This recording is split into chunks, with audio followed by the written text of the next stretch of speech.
floor is yours. I don't know what you got to share. The process of editing Angry Young Men. So I'll leave it up to you. I don't know. I've got like some notes here. Proceed. Yeah. No, I think we, sorry, we spoke a lot about, the amount of time I spent in organizing my rushes, which really was the starting point where you're talking about 800 hours, right? So that part done.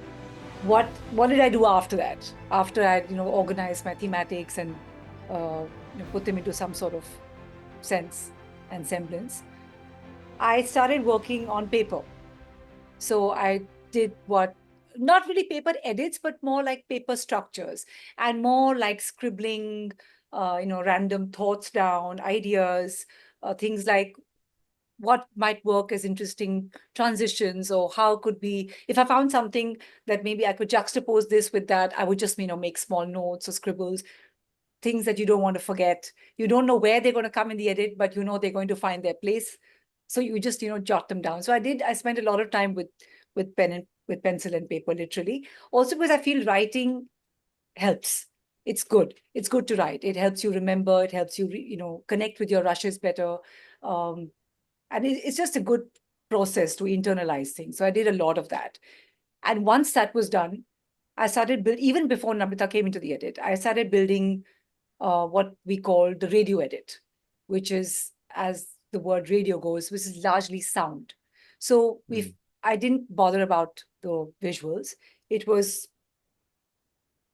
so we had broad structures for the 3 episodes, which of course, like I said, changed. Episodes 1 and 2 changed, but we still did have broad structures for the three.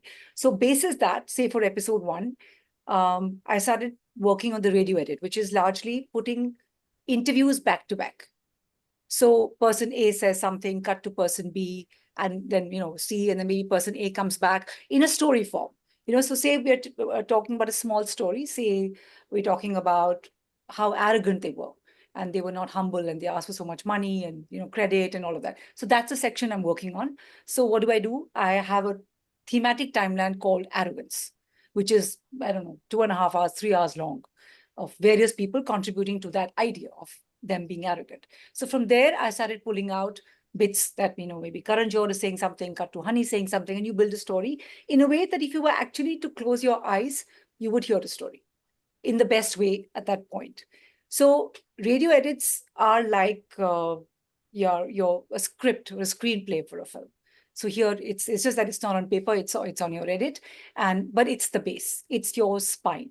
It's like you don't you have to build your structure of your home first, right, before you start decorating it. So that was our structure, and it's very hard work. Radio edits are really hard because there's no joy of music, there's no joy of visuals, there's no breaks, there's nothing, just people constantly bombarding you with information. You have to make sense of it and construct it in a way that makes sense and is engaging as a story. uh, so I think we went on to do radio edits for almost 6 to 8 months, maybe more, maybe, yeah, Wow. 8, 9 months. Yeah. So there was no visual. We just kept at it. We would do it and come back. And then, I mean, of course, I did it first, and then she came in and we did it together again. And, we moved things around, moved pieces. It was hard, but it's always worth it, because it's when you build your structure really well, then you've got a lovely base to, build on and, flower it and put in your artifacts and, decorate it the best that you want to. So once the radio edits were done, then we started working on the visuals. Then, of course, radio edits will change, because the visuals will come in and they will find a space where they belong, and they will make their space. So someone is saying something which needs a break. It needs an impact. It needs an accent. So it needs a moment. So you will find a visual that explains that. For example, in the first episode where Rajkumar Hirani says कि मैंने कहा कि ये सलीम जावेद की picture है, I must go and watch it. So it needed something there. So we had a small montage where these guys are on the ticket window, and the tickets jostling there, and so it needed a moment there. So things like that. So radio edits then also stop being what they are because the pieces move around. But that's the fun of it, and that's the joy of building. So that, again, I think for every episode it must have taken about for the first draft, 3-4 months possibly per episode, just for the first draft. And of course, then you keep refining and keep, fine tuning it and making changes and things like that. The one thing that I constantly kept doing while even up as I was watching the rushes and making my notes was to look for moments that were not set up. Not set up in the sense, but more candid and spontaneous and more Yeah, yeah. off-cam moments, things like, and the good thing that why we got them was because they, Namrita, as a decision and with her crew, kept the camera and sound rolling for pretty much the entire duration of the shoot. Except for, there was a technical problem or the card had to be changed. It just kept rolling. So we got moments that were, just things that were happening in the house. Like somebody would open the door and a house staff would come with a glass of water. Those things are lovely. You're talking, but suddenly you'll just pick up a glass and you start drinking. Gives you that moment of, it makes it real. It makes the Yeah. person just normal and relatable. And so I just kept looking for these kind of things that would work, and they did. There were several of them. Some made it to the edit, some didn't. For example, the first opening of the episode where Salim Saab says कि मुझे इसके बाद मुझे Hollywood से call आना चाहिए. There, when I was watching the rushes, at that point, the camera was not rolling. He had been mic'd. So the sound was recorded because the sound had started rolling, but the camera was still being set up and stuff. But I said, hey, this is a lovely line. But we had no visual for it because there were. So I said, what do we Yeah. do? So then there was this photograph of him as a young, handsome guy. So we decided to use that, and it worked so well with the Hollywood line in any case. So that was, so you're finding these kind of things, or when Javed Saab is sitting and the interview hasn't started and his wife really actually just called and said, right, left profile, right profile. It was funny. It adds humor. It introduces your character in a different way. Instead of Yeah. immediately you connect with that person and you've drawn the audience in, and now they want to hear what this person is going to say. So it's just a different way of introducing people or using them to bring out their own personalities. So I did a lot of that.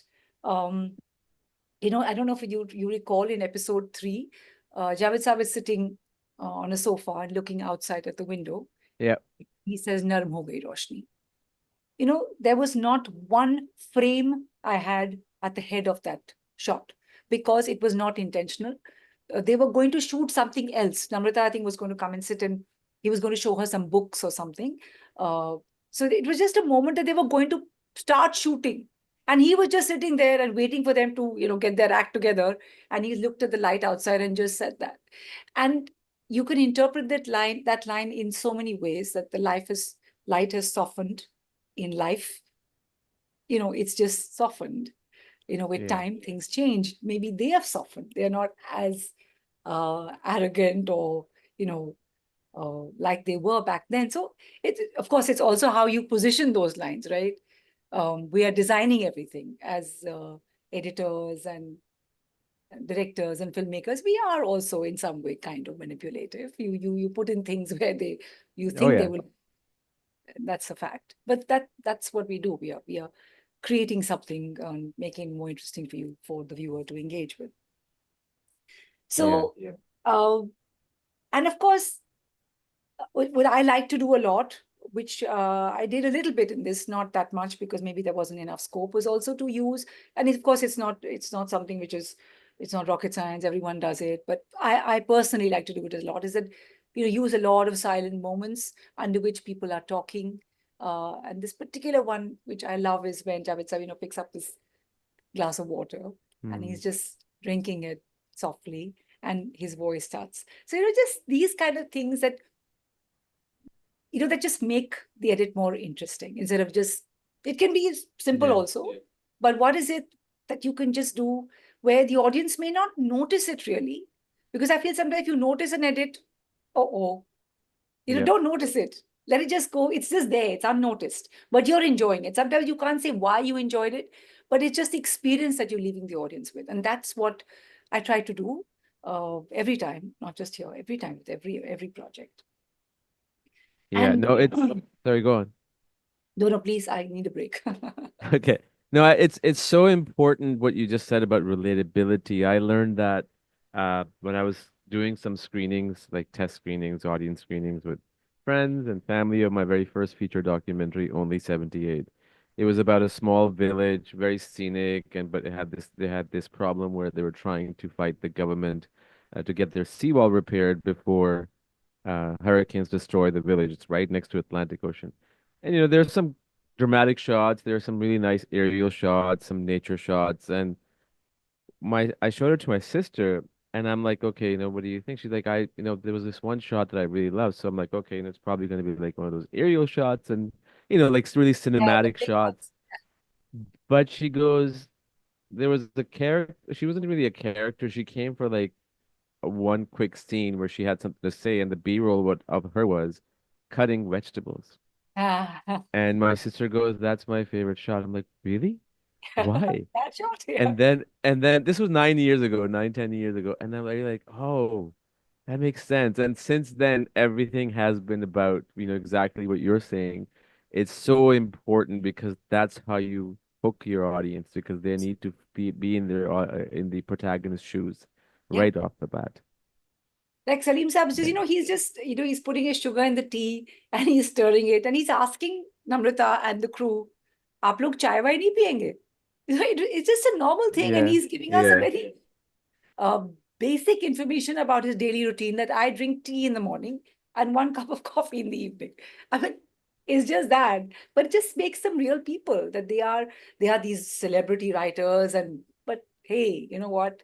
They're just like us, and they have same They are. problems like us, and all of that. So things like that, and of course, it's it's these details.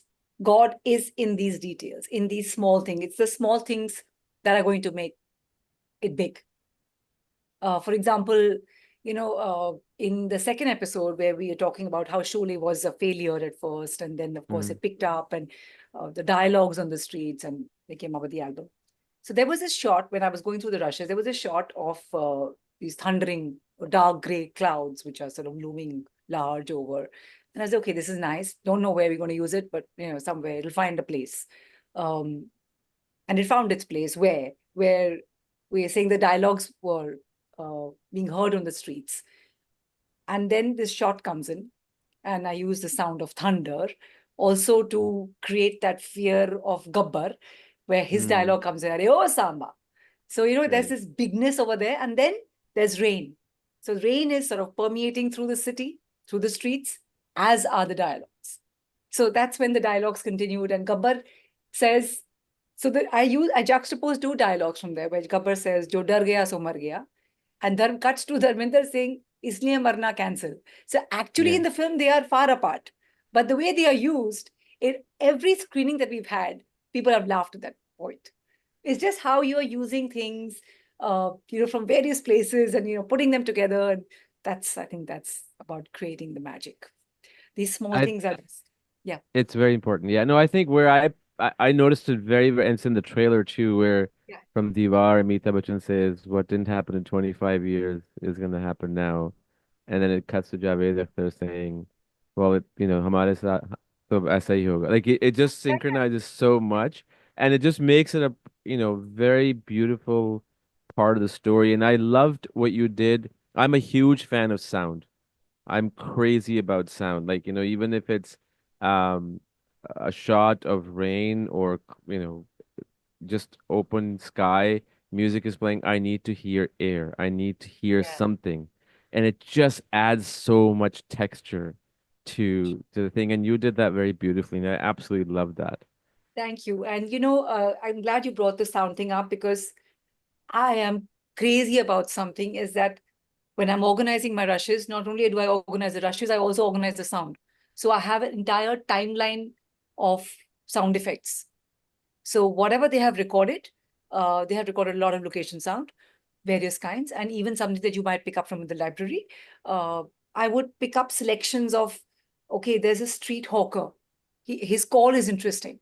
Or there's just a simple sound of a cyclist's bell or interesting horn.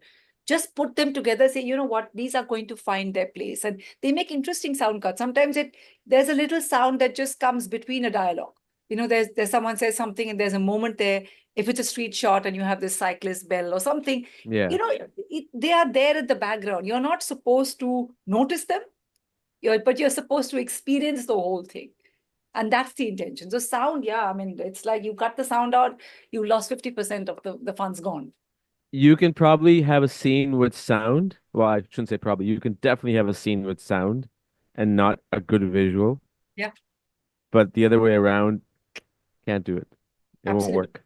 Yeah, It totally. won't work. And they say that audience can forgive a bad picture, but they can't forgive bad sound. And that's Yeah, how important sound is. it's very important. It's very important. Even like, in the opening of the first episode, I did it and I showed it to Namita. I said, this is fun. Where Gabbar is walking on those boulders. It's his Yeah, introduction shot, and it says कि कितने आदमी थे, and the goon replies कि दो थे सरकार. Immediately it cuts to a photograph of दो, the two right. people. So it's दो थे and यही दो थे, and because these two people were the iconic writers who just changed the game, which is what they say, they were game changers. So it was ये दो ही थे जिन्होंने सब बदल दिया. They brought script writing to another level, and the kind of stuff that they gave. So again, using the dialogue to make a reference to these two. It could have been done in any other way, but just how do you weave in their own work to talk about them? So yeah, Yeah. that was or even when Ranveer says मेरे पास ये है वो है तुम्हारे पास क्या है. So he also in his actual in the shoot he had said मेरे पास माँ है, and we could have continued to do that, but Namrata remembered and we found that clip and she said, you know what, A.R. Rahman said मेरे पास माँ है at the Oscar. So then we cut from Ranveer to Rahman at the Oscar saying मेरे पास माँ है. It just made that cut even more interesting than just Well, it kind having. of shows the impact that line has had, like Absolutely. over Yeah. so Yeah. long, right? So long that one to Ranveer from a younger generation remembers that dialogue, and then Yeah, Rahman has taken it where to the world stage, yeah. where he's saying it over there. मेरे पास माँ है. I was like, wow. So that again was an interesting cut. Um, of course, editing is all about rhythm and pacing. A lot of which comes from your own rhythm, your own body, your own breath work. Actually, where do you cut? Why am I cutting here? What am I cutting to? Where am I coming from? And it's all of that. Uh, but having said that, sometimes you just need to hold, and Yeah. you need to hold fearlessly, knowing that your audience is with you, and not feel, okay, is it too long? Maybe a second less. Are they going to get fidgety? I feel somewhere if you don't let that doubt come in, and you go with your conviction that no, if Javed Sahib is talking about how his marriage could have been saved, had he had better sense back then, and he's very emotional about it. Uh, Mm. so we held it till there was not even one more frame before he started speaking. So it's your conviction. Or even when he talks about the breakfast trolley, which you love, and the fact that he doesn't deserve this breakfast. Again, we said, no, we'll stay. We'll stay because he's talking to you. Even after he's finished speaking, he's talking to you. Because Yeah. what he's said has left an impact on you. And you have to give the audience that time to take that in, to soak it Absorb in. it And in. Yeah. absolutely. So sometimes you just have to have that courage of, I'll hold. It's okay. And somebody who gets fidgety, too bad. So I think the whole pacing and thing is it's also a very personal thing. I mean, how your own rhythm and um yeah, you have any take on that? No, it's so true because so I feel that, going back again, you evolve over time, right? Like you now in the last ever since I edited my first documentary that I directed, and then after that I kind of did the second one a little bit and third one less, and I had an editor. I don't know, you might know her, Himal Trivedi. She is in state, but I felt that holding thing is so important, and I feel that not cutting is so important now. in the last, 6, 7 years. Of course, if you're creating like a trailer or, something shorter, yeah, that requires that. But just, a woman walking up the steps to Capitol Hill, instead of cutting into three different shots, let it Yeah. go. It just when you cut, it just distracts and pulls, and which is why I love Spielberg's work, as amazing. His coverage is fantastic. He somehow has this way of bringing the way that we used to be done in the 1930s and 40s, even in Bollywood, even in the 90s. I mean, if you watch like Diwar or Sholay in 70s, you would have these long, Yeah. waist up or shots where they have multiple characters and the camera will bring the characters in the shot Yeah. very seamlessly, and that doesn't happen anymore, and it No. bothers the hell out of me. And but I love that. I love less cutting. Yeah. I probably didn't maybe 10 years ago, but now I do. I think it comes from our own sense of rush, because we're in a world of a hurry now, right? Everything is at the click of Yeah, your finger. You're on your phone all the time on various devices, and we're always in a hurry. So you also feel that, oh, everybody else is also in a hurry. So maybe, if you cut it, it'll be faster. The attention span is less. I know this attention span has become a big thing that everyone's always talking about it, right? But so we just have stopped slowing down. So it also comes from your own conviction and what you feel is what you believe in. And I really feel if you believe in that, go for it. If you're yeah, truthful to that, it will translate in your work. You don't have to worry about the audience. And those who are going to get fidgety are going to get fidgety in any case. So forget about them. Any case, you 100%. can't make one thing for everybody. You cannot please everyone. It's not Oh possible. yeah, yeah, Yeah. 100%. So yeah, you make something 100%. true, which is true to your heart. You put in your best, your craft should shine, and that's it. After that, and of course, once your work is out there, you've done everything that you've done. Um, uh, then you be open to criticism as well. It's okay. People are going to review your work, and they may not like it. They may like it, and it's okay. And I feel it's also important to have a balanced review. That's the only way you will also grow. I mean, I read reviews, and I have also for Angry Young Men, and there have been both, some good, some not so good, some bad. But it's okay to say, okay, what could we have done better? What is it that we left out? What is it that it maybe didn't occur to us? And it's a learning, and it's okay to do Yeah. that. I think what's more important, even than that, for me at least, is I think as human beings, if you do something good and people really love it, everybody to a certain degree, it gets to their head. To a certain degree, some more, some less. Um, so it's important to kind of be pulled back to the ground and make you realize that you're not invincible. Okay, Yeah. now I got to figure something else out. So it keeps you grounded. And I think that's very important in storytelling because you're trying to tell, as a storyteller, you're not trying to take sides. You're just telling a story as it is. Yeah. I mean, if you're going to make, sorry, It's okay. if you're going to create a piece of art, it could be anything. It could be if I'm editing or someone's shooting or whatever you're doing, you have to be humble. Art and humility, I think they go hand in hand. There's no place for ego. You have to be grounded. You have to be literally be in touch with the earth for you to create. It's from your inner being. So this getting to your head and all that, I feel this is unnecessary things, and they spoil your It is. work. It is. But you learn about eventually, right? I think yeah, it's egos. I mean, if you look at anywhere, egos really, I was talking to Mark Mancina. He has composed music of Twister and Bad Boys, and he worked on Lion King a little bit. And he was telling me this was last year. He was like, you have people like Elton John, Hans Zimmer, Jeffrey Katzenberg, Michael Eisner, Frank Wells, James Earl Jones, Jeremy Irons, like all these big names come together, and somehow the egos did not clash. Like that's a very, very rare thing to do, like because everybody was at the top of their game at that time. And it happens to the best of people, and egos do kick in. But yeah, you got to stay grounded because that's the only way you'll tell a true story that you want to Absolutely. tell.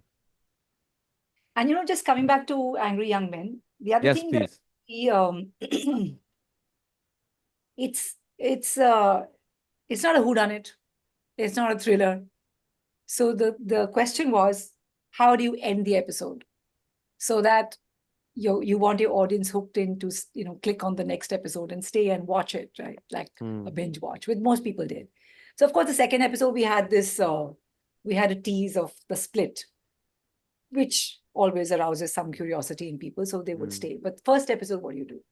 So then I was telling Namita, I said, uh, Vijay, Vijay was always there, right? They created Vijay. So I said, why don't we do this Vijay montage where we, pick up these little dialogues from different films, which we did for Diwar, Zanjeer, and someone's addressing him as Vijay. And then they talk about how they are Vijay, that actually their own personalities were sort of translated and transferred onto this person Hmm. that they created, which is how we ended that episode. That Right. वो गुस्सा हमारे अंदर भी था, वो anger हमारे अंदर भी रहा होगा. But of course, that anger in them, which we explored a little bit in the second episode, was the anger was there, but it wasn't like Javed Sab says, it's not like they were conscious of that anger.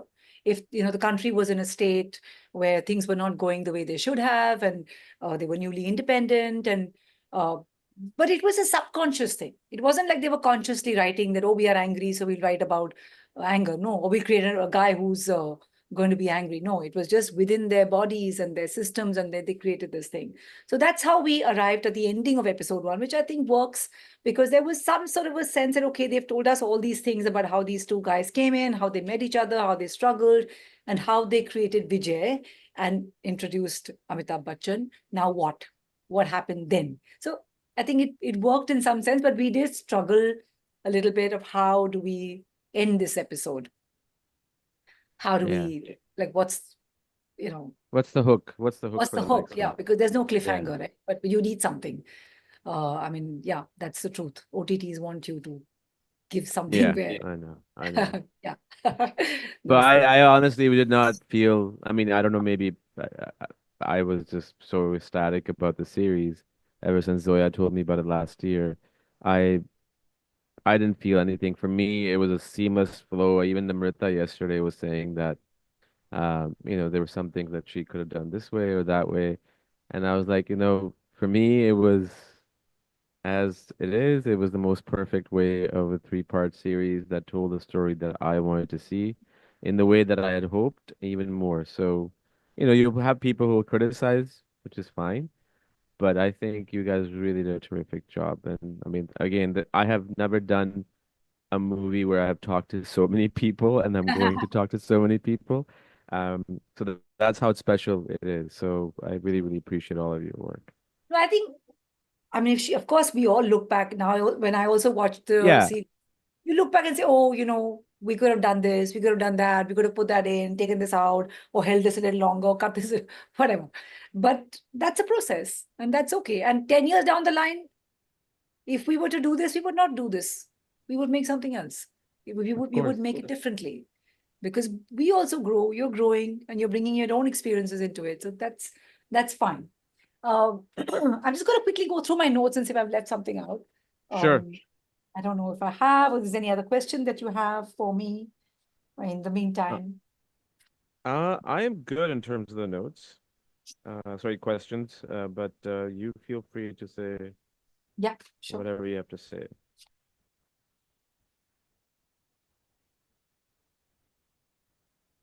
Yeah, actually, there's one thing that I'm going to close this with, which I really Please. believe, and which I think Namrita and I also sort of managed to do, is that, I believe that it's only when you don't cling to the idea of owning an idea is when you can create magic. But the moment you start Mm, feeling, oh, this is mine, oh, this is mine, it's gone. You've lost it. yeah. Yeah. Because art really, like we said, art always suffers when ego comes in. There is no Mm, space. And once your idea is in the edit, It's in your story. It really doesn't belong to you anymore. It belongs to the story. It's not yours to claim. It's become you've given it a life and form of its own. And then it doesn't matter whether it's mine, Namrata's, XYZ, it doesn't matter. Because it's such a collaborative medium. Sometimes I would say something, and sometimes it worked, sometimes it didn't. Sometimes she said something, it was great, sometimes it didn't work. Sometimes both of us came with rubbish ideas, but from that rubbish, there was a wonderful thought that generated, and then we could build on that. So it is so collaborative. So it cannot be, like I said, so it's once it's out there, it's gone. And it's best not to, cling on to owning something. Yeah, You have to own the whole thing. It's a whole thing, it's everybody's. Yeah. 100%. Really well said. I agree. I couldn't agree more. Thank you. Thank Thank you so much, Geeta, again for your you for having me time. for twice, second time, take two. Yeah, no. Well, we'll have you third time in about 4 or 5 months, I'm sure. Ah, So, yes. yeah, That would be a wonderful no, story. I'm looking Great. forward to that as well. Likewise. You're working on that now, I'm assuming? Yes, almost done actually, just the last leg of it. Four Like episodes, so just a little bit of work on the fourth episode. But largely, yeah, moved on to the next stage of music and DI and stuff. mixing and all that stuff. Yeah. Yeah, yeah. Cool. Awesome. Wonderful. Thank you so much Thank again. you so Looking forward to much. chatting with you again. We'll stay in Likewise. touch. Bye. Bye. Take care. If you want to watch the full conversation of this clip, be sure to click here and don't forget to like, subscribe, and share.